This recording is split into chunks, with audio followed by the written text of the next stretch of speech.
Mtazamaji, naitwa Joseph Simon Chazi, mkandidati wa shirika la Mtakatifu Agustino. Tumsifu Yesu Kristo.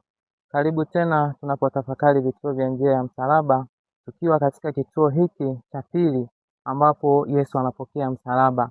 Yesu amepokea msalaba huu kwa ajili ya wokovu wetu, anaenda kujitoa sadaka kwa ajili ya wokovu wa mwanadamu. Mfano wake ni ule wa Isaka kubeba kuni katika kitabu cha Mwanzo sura ya 22 aya ya 6. Isaka alibeba kuni kwa ajili ya kwenda kutoa sadaka mlimani kule nchini Moria. Kwa hiyo unapofika katika kituo hiki lazima utafakari mambo yafuatayo, kwamba msalaba ni daraja. Unapokuwa na magumu mbalimbali, msalaba ni daraja, kwamba kupitia hayo magumu yanaweza yakakufanya wewe ukaungana na Mungu kwa kumtegemea yeye ili aweze kutoa katika huo msalaba.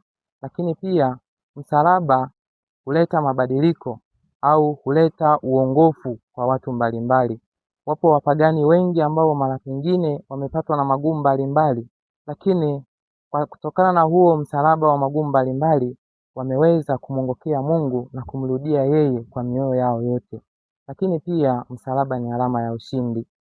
Msalaba unapopitia katika magumu mbalimbali au unapotazama msalaba wa Kristo, lazima ufikirie juu ya ushindi ambao aliupata Yesu Kristo alipoinuliwa pale msalabani. Tunaweza tukajifunza kutoka kwa Mfalme Konstantino aliyekuwa anakabiliwa na vita katika karne za mwanzoni. Aliona msalaba angani, akasikia sauti, kwa ishara hii utashinda. Kwa hiyo kumbe tunaweza tukajifunza msalaba ni alama ya ushindi.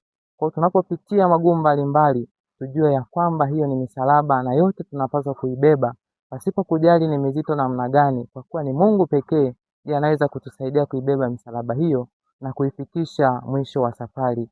Tumsifu Yesu Kristo.